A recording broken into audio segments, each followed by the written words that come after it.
माँ तू सबसे प्यारी है, माँ तू जग में न्यारी है। माँ तू सबसे प्यारी है, माँ तू जग में न्यारी है। अपने आंचल में रखना, अपने आंचल में रखना। हमें वरदानों से भरना। माँ तू सबसे प्यारी है, माँ तू जग में न्यारी है। माँ तू सबसे प्यारी है, माँ तू जग में न्यारी है। पिता, पुत्र और पवित्र आत्मा के नाम पर आमीन। आप सबों को जय यीशु। आज हमारे कलीसिया पवित्र परिवार का पर्व मनाते हैं। ये पर्व क्यों मनाते हैं? क्योंकि नासरत का वो पवित्र परिवार, होली फैमिली, सब परिवारों के लिए एक आदर्श परिवार है। इसका मतलब हमारे घर का पर्व है। आज हर एक घर नासरत का उस पवित्र परिवार के समान बन जाएं, इसलिए इस पर्व को मनाते हैं। केवल वो एक मॉडल के रूप में दिखाता है होली फैमिली ऑफ नासरत। उस परिवार का एक स्ट्रक्चर को, वहां के व्यक्तियों को अगर हम देखें, उनका तुलना हम अपने साथ करना चाहिए। हमें मालूम है वहां पर एक माता पिता, माता मरियम और जोसेफ के रूप में, और एक बेटा यीशु के रूप में मिलते हैं। माता पिता और बच्चों का रूप, वो स्ट्रक्चर वहां पर हमें मिल रहा है। ईसा मसीह इस प्रकार एक परिवार में जन्म लेकर परिवार का इस स्ट्रक्चर बना करके दिया। प्रभु एक साधारण मनुष्य के समान माता मरियम के गर्भ में 9 महीने रहकर शरीर में, बुद्धि में विकसित हुआ और जन्म लिया, और परिवार में माता पिता के अधीन रह करके उनसे शिक्षा ली। जैसे वे प्रार्थना करते हैं उसी प्रकार उनके साथ प्रार्थना किया। जैसे वे मंदिर जाते थे उनके साथ मंदिर गया। इस प्रकार माता पिता उस बच्चे को ईश्वरीय भक्ति में प्रभु के साथ जोड़ करके, ईश्वर के साथ जोड़ करके उनका पालन पोषण किया। इसका मतलब प्रभु यीशु मसीह एक मनुष्य के रूप में, पूर्ण मनुष्य के रूप में किस प्रकार मनुष्य जीना चाहिए, उस प्रकार जी करके हमें उदाहरण दिया। और एक परिवार में जन्म लेकर उस परिवार को आज हम लोग एक मॉडल बनाकर रखा है, ताकि उसके समान हम बन जाएं। इसके एक और अर्थ हुआ, जैसे संत जोसेफ कार्य किया, उसी प्रकार घर का हर पुरुष पति कार्य करे रहे। जैसे माता मरियम उसी प्रकार घर के मां बन जाएं। जैसे यीशु है उसी प्रकार घर का सारे बच्चे बन जाएं। ये स्ट्रक्चर प्रभु ने हमें दिया, और आज कलीसिया उस घर को हमारा मॉडल बना करके दिया, ताकि हम उस मॉडल की ओर देखकर हमारा घर को बनाएं। अनेकों उदाहरण उस घर से हम लोग ले सकते हैं। आपसी रिलेशन को ले लेते हैं। आपसी रिलेशन बाइबल के अंदर बहुत कम इस प्रकार के बातें हम लोगों को सीखने के लिए मिले, लेकिन एक पॉइंट भी अगर मिल जाए वो बहुत कुछ है। जैसे मत्ती का सुसमाचार उसके अध्याय 1 वाक्य 19 के अंदर जोसेफ के विषय में लिखा हुआ है। जोसेफ एक धर्मी था कर करके धर्मी शब्द इस्तेमाल किया जोसेफ के विषय में। बस पूरे बाइबल के अंदर जोसेफ के विषय में ये एक शब्द ही है, वह एक धर्मी था। बस उतना काफी है। धार्मिक जीवन जीने वाला, वहां सब कुछ है। हमें भी इस प्रकार जोसेफ के समान एक धार्मिक जीवन जीने वाला हम बन जाए, मेरा घर भी पवित्र घराना बन जाएगा। तो मुझे केवल यही कोशिश करना है, जोसेफ के समान धार्मिक जीवन जीने वाला मैं बनूंगा। जोसेफ के समान धार्मिक जीवन जीने वाला अगर बन गया, मेरा घर होली फैमिली बन गया। माता मरियम के समान, माता मरियम के विषय में हम लोग कई पॉइंट निकाल सकता है। बाइबल के अंदर उन्हें एक पवित्रता का चिन्ह के रूप में, पवित्र स्त्री, पवित्र नारी के रूप में, और ईश्वर पर पूर्ण विश्वास करने वाली एक विश्वासी के रूप में, और अपने को दीनहीन बनाने वाली एक व्यक्ति के रूप में, और ईश्वर के वचनों पर मनन चिंतन करते रहने वाली इस प्रकार, और दूसरों की सेवा सत्कार, दूसरों की जरूरतों को जानने वाली और उसमें मदद करने वाली ऐसे रूप में। ऐसे कई उदाहरण हम लोग वहां से ले सकते हैं। हमारे जीवन में भी यही निर्णय करना है, मैं भी माता मरियम के समान एक पवित्र जीवन जीऊंगी, एक विश्वासी जीवन जीऊंगी। जो कुछ बाइबल में कहा है वो मेरे जीवन में पूरा होगा। विश्वास कीजिए, आंख बंद कीजिए, चिंता करना, दुखी होना सब छोड़ दीजिए। माता मरियम के समान, देख मैं प्रभु की दासी, तेरा कथन मुझ में पूरा हो जाए, इस प्रकार समर्पण करने वाले, और परिवार की सेवा और दूसरों की सेवा, दूसरों की जरूरत को जानकर उनका मदद करना। मां मरियम से हम लोग ये भी सीख सकते हैं, अपने पति का आदर करने वाली, उनकी इच्छा के अनुसार चलने वाली, अपने को विनम्र कर, एक पत्नी जिस प्रकार सेवा करना है उसी प्रकार सेवा करने वाली के रूप में हम बाइबल में देख सकते हैं।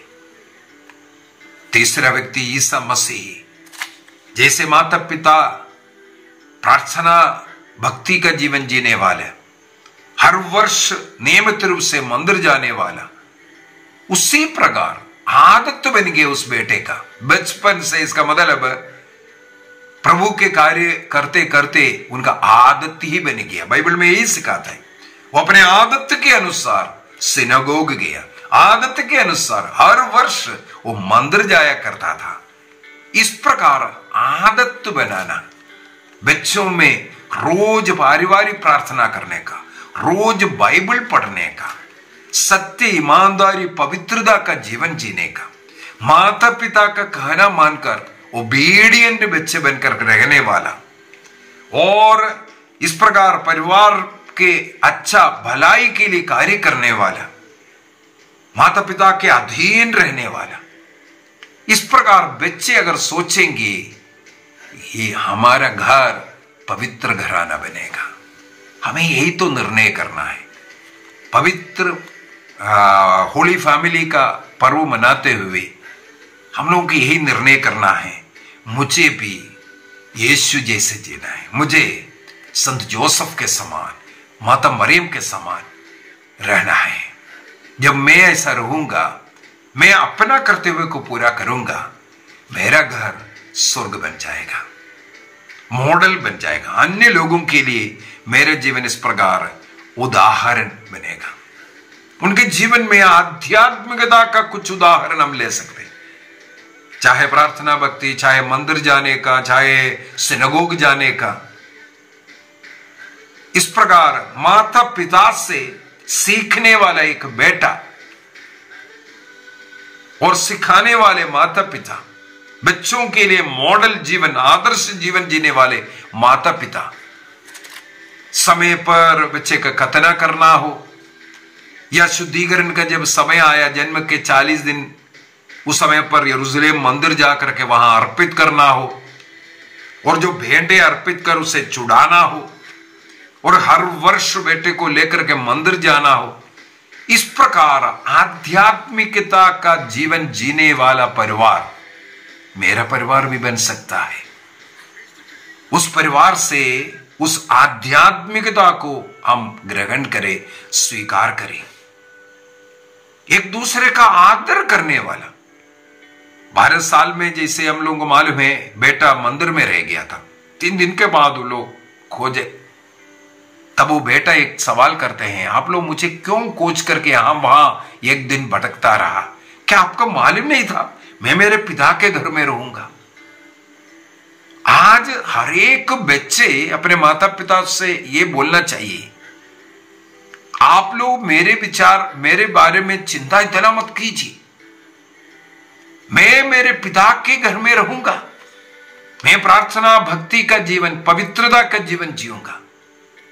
माता पिता बच्चों के विषय में ज्यादा क्यों सोचते हैं? यही है सबसे पहला। कहीं बुरी आदत शुरू ना हो जाए, नशा करने वाला, बीड़ी सिगरेट करने वाला, पीने वाला और गलत दोस्ती में पड़े रह करके जीवन बर्बाद करने वाला ना बन जाए। इतना बच्चों के विषय में माता पिता चिंतित है। आप बच्चे माता पिताओं के लिए चिंता का विषय है। क्या कारण है? बच्चे माता पिता का खाना नहीं मानते, माता पिताओं की इच्छा के विरुद्ध चलने वाला बच्चे बन गया। यीशु ने कहा, क्या आपको मेरे बारे में इतना चिंता करने की क्या जरूरत थी? क्या आपको मालूम नहीं है मैं पिता के घर होऊंगा? हर बच्चे ये जवाब देना चाहिए, माता पिता मेरे बारे में चिंता मत करो। मेरा जीवन पवित्रता का जीवन रहेगा, सत्य का, ईमानदारी का जीवन होगा, नशा और अन्य पाप से दूर रहने वाला। जैसे बालक यीशु अपने माता पिता से कहा। माता पिताओं के लिए बड़े खुशी, आनंद का कारण है, इसलिए आनंद के भेद में उसको डाला है। बच्चा नष्ट हुआ है, दुख का नहीं बल्कि वो आनंद का भेद है। बालक यीशु को पाना क्या कारण है? बच्चे ने कहा, आप मेरे विषय में क्यों चिंता किया? मैं मेरे पिता के घर में होऊंगा। बेटा मिल गया, चर्च में मिला। हमारे बच्चे किसी किसी दोस्ती में, पाप में, गंदगी में, नशे में जब माता पिता को मिलता है, उनका चिंता बढ़ते हैं। माता पिता से बात नहीं करने वाला, माता पिता से दूर जाने वाला, माता पिता के इच्छा के विरुद्ध काम करने वाला, ये ईश्वर का रूप नहीं, शैतान का रूप है। हमें ईश्वर का रूप धारण करना है। बच्चा बच्चे का रोल निभाओ, पिता पिता का रोल निभाओ, माँ माँ का रोल निभाओ। अपना अपना रिस्पॉन्सिबिलिटी है कुछ, उन रिस्पॉन्सिबिलिटी को पूरा करना। एक बच्चे का क्या कर्तव्य है? हो सकता है उनका पढ़ाई में ध्यान दे दो। मोबाइल में, इंटरनेट में, दोस्ती में, ये सब में अंध फंद में जाएगा। आपका जो रोल है सही रूप से नहीं कर रहा है।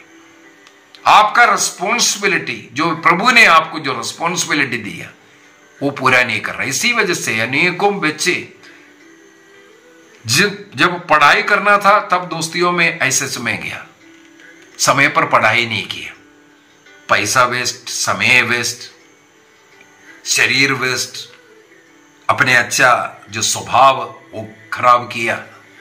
इस प्रकार नष्ट होकर के पढ़ा है। हमें पढ़ने के समय पर पढ़ाई में ध्यान दो।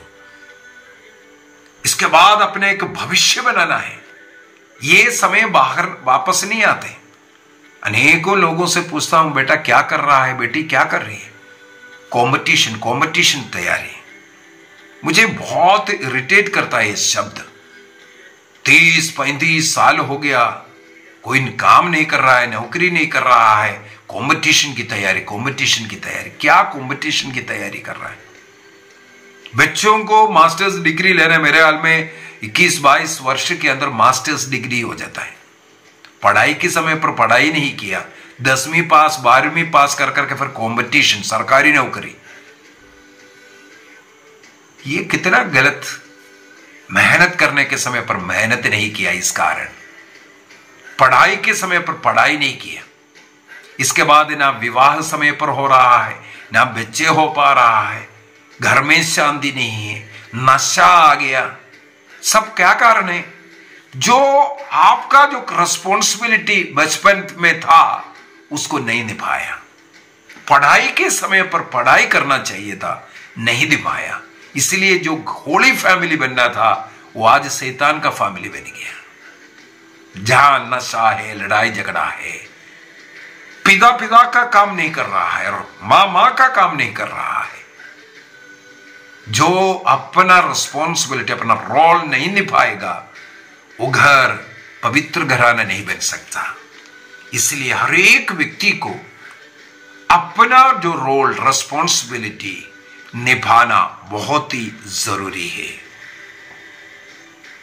और क्या उन परिवार में, उस परिवार में कोई दुख कष्ट नहीं था? इन तीनों का जीवन अगर देखें, दुख ही दुख, कष्ट ही कष्ट, दर्द ही दर्द। माता मरियम का जीवन देख लो, सद जोसेफ का जीवन देखो, यीशु का, ईश्वर होकर के यीशु का जीवन देख लो। दुख ही दुख, कष्ट ही कष्ट। बाइबल में लिखा है खाने का भी फुर्सत नहीं था, आराम करने का भी समय नहीं था। इतना अधिक मेहनत कर रहा है, अन्य परेशानियां, लोग बुराई निंदा कर रहा है, कितना कितना इस प्रकार अपमान सहन करना पड़ा। माता मरियम, सिमोन ने ही घोषणा किया था, भविष्यवाणी किया, एक तलवार तुम्हारे हृदय को आर पार करने के विषय में। वही अनेकों बार उनको हृदय को छेदने वाला तलवार, दुख, समस्या, लेकिन उन सब प्रभु के साथ जुड़ करके निभाने वाला वही परिवार, जिस परिवार में ऐसा सा दुख था, उस परिवार को ही हमारा मॉडल परिवार बनाया। हमारे जीवन में भी इस प्रकार का चिंता का, दुख का, बीमारी का अवसर आएगा। हमारी आंखें उस समय पर उस पवित्र मॉडल घर जो बनाकर रखा है उसकी ओर देखना है। माता मरियम ने उन दुखों को कैसे सहन किया, सब कुछ अपने हृदय में संचित रखा, उस पर मनन चिंतन किया, प्रभु के साथ चल करके, और अपने पुत्र को संसार के लिए अर्पित करने के लिए तैयार हुआ। बेटे ने कहा समय नहीं आया, लेकिन मां कहती है समय आ गया, तुम कर लो। इस प्रकार उनके मृत्यु के उस रास्ते में चलाने वाली वो मां, और उसका साथ चुपचाप, बाइबल के अंदर एक शब्द भी ना कहने वाला व्यक्ति संत योसेफ, चुपचाप सबों को शक्ति प्रदान करते हुए, साथ देते हुए, अपना कर्तव्य को निभाने वाला व्यक्ति। हमें इस प्रकार अपना कर्तव्य मैं ईमानदारी के साथ करूंगा, मेरा जीवन मेरे परिवार के लिए उदाहरण बनेंगे। माता मरियम का जीवन या संत जोसेफ का जीवन या यीशु का जीवन दूसरों के लिए उदाहरण का जीवन था। तो हमें भी इस प्रकार एक निर्णय करना है। दर्द में, दुख में, जितना अधिक दुख, कष्ट, जो निराशा का जो अवस्था आएगा, उतना अधिक प्रभु से जुड़ कर करके हम जीने का निर्णय करेंगे। इस पर्व हमारे परिवार को उस होली फैमिली, पवित्र परिवार के समान बनाने के लिए हमारे घर की ओर हमें देखना है, कहां कमियां हैं, क्यों हमारा घर होली फैमिली नहीं बन रहा है, क्यों हमारे घर में शांति नहीं, प्रेम नहीं। हमें वहां शुरू करना है। जैसे नेको क्लास लिया, कल के क्लास में भी बोला, बाइबल पढ़ना, बाइबल को जीना और पारिवारिक प्रार्थना मिलकर के कम से कम 1 घंटे का पारिवारिक प्रार्थना निर्णय कीजिए, तब हमारा घर पवित्र घर बनेगा। प्रभु को पहला स्थान, महत्व ज्यादा, हमारा पढ़ाई नहीं, नौकरी नहीं, अन्य धन दौलत के नहीं, जीवन में पहला स्थान प्रभु को दे। प्रभु के साथ जुड़ करके जीवन जिएंगे, प्रभु को महत्व देंगे, तब हम दूसरों के लिए भी महत्व देंगे, जरूरतमंदों के लिए हम महत्व देंगे, परिवार के अन्य सदस्यों के लिए हम महत्व देंगे। अपने से बढ़ करके हम दूसरे लोगों को सोचेंगे। तो इस प्रकार प्रभु को घर में पहला स्थान, महत्व देने का, और ईसा मसीह, चाहे माता मरी, चाहे संत जोसेफ, अपने खुशी को नहीं देखा, वो दूसरों को प्यार करते थे। अपने पत्नी को, अपने बच्चे को, पड़ोसी को प्यार करने के कारण वो उनके खुशी ढूंढते थे। उसके लिए कितना भी तकलीफें उठाने के लिए तैयार हुआ। ईसा मसीह संसार के लिए क्रूस उठाने के लिए तैयार हुआ। हमारे पाप उनके ऊपर डालो और हमें पवित्र कर रहा है। इस प्रकार दूसरों के लिए जीने वाला, दूसरों की खुशी को ढूंढने वाला बन गया है। आज हमें यही निर्णय करना है, मेरे घर में भी यीशु का जन्म इस प्रकार होगा। जब हम प्रभु की इच्छा के अनुसार जिएंगे, एक दूसरे का आदर करेंगे, एक दूसरे की अच्छाई के लिए उनको आशीष मिले, कृपा मिले, खुशी मिले, दूसरों की खुशी के लिए अपने खुशियों को अर्पित करेंगे, हमारा घर भी स्वर्ग बनेगा। मेरे खुशी को नहीं, मेरे खुशियों को दूसरों की खुशी के लिए अर्पित करने वाला, तब घर स्वर्ग बनेगा। क्या हम निर्णय करेंगे? इस फीस्ट के समय पर कलीसिया हमें इस होली फैमिली को मॉडल के रूप में रखा है। मेरे घर भी इसी प्रकार बनेंगे, निर्णय कीजिए। आइए हम अपनी आंखें बंद करें, हम अपने अपने जीवन को समर्पित करें। हमारे माता पिता, हमारे जीवन साथी, हमारे बच्चे, हमारे घर से मृत लोग, सबों को याद कीजिए। हमारे भाई बहन, हमारे पड़ोसी, सबों के साथ मेल मिलाप का जीवन जीने का, विशेषकर कल नया साल शुरू हो रहा है। एक नया जीवन आज से शुरू कीजिए।